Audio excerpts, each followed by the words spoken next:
सुनंदा बुआ से सुना था कि यशोदा गोरी और गोरे नंद जी तो इनका लाल काला क्यों। तब से मेरे मन में ये विचार चल रहा है मैया कि शायद मैं आपका लाल नहीं हूं, इसलिए आप ये इल्जाम, चोरी का इल्जाम अपने पुत्र पर लगा रही है। तब माता की आंखों से आंसू आ गए और अपने लाल को गले से लगा लिया। परंतु ठाकुर जी कह रहे हैं कि मैया अब मैं नहीं मानूंगा, मुझे तो आपके संग में अब नहीं रहना। ठाकुर जी अब आगे आगे भाग रहे हैं, मैया पीछे पीछे। अब मैया ने ठाकुर जी को पकड़ लिया, पकड़ करके कहने लगी कि अरे लाल बता तुझे क्या चाहिए, तुझे जो चाहिए, माखन चाहिए, जो चाहिए मैं तुझे दूंगी। तब ठाकुर जी कहने लगे कि मैया यदि मुझे देना ही चाहती है तो मैं आपसे एक वचन मांगता हूं। तो ठाकुर जी ने वचन मांगा। मैया कह रही है कि क्या वचन चाहिए तुझे।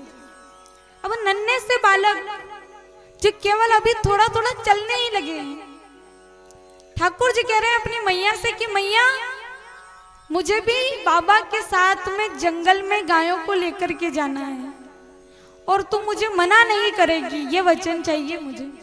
अब ठाकुर जी अपनी बात मनवाना चाहते हैं।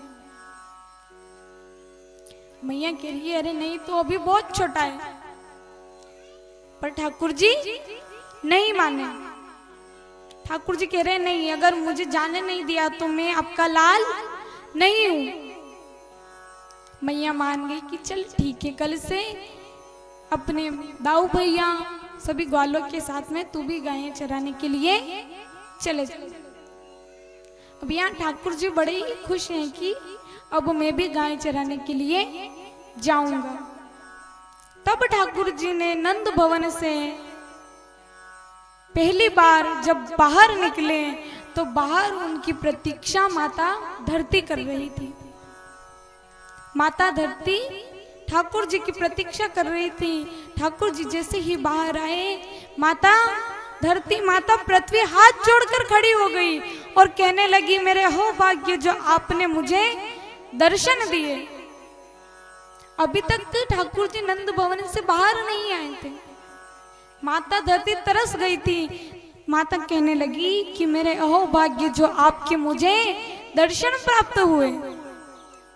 और माता धरती ठाकुर जी से क्या कह रही है कि मेरे पास ठाकुर जी आपको देने के लिए कुछ भी नहीं है, आप बताइए मैं आपको क्या दूं। ठाकुर जी मुस्कुराते हुए कहने लगे कि मुझे तो कुछ भी नहीं चाहिए, मुझे तो आपकी मिट्टी भी बड़ी प्यारी लगती है, मुझे तो आपकी मिट्टी भी बड़ी प्यारी लगती है, आप तो मुझे वो ही दे दीजिए। यह कहकर के ठाकुर जी माता धरती को प्रणाम कर करके पौधे के पास जाकर के वहां जाकर उन्होंने थोड़ी सी मिट्टी हाथ में ली और मिट्टी मुख में रख ली। जब ये माता यशोदा ने देख लिया कि लल्ला कहाँ गया है, लल्ला बाहर जब दिखा तो देखा कि हाथ में मिट्टी और चेहरे पर मिट्टी लगी हुई है। माता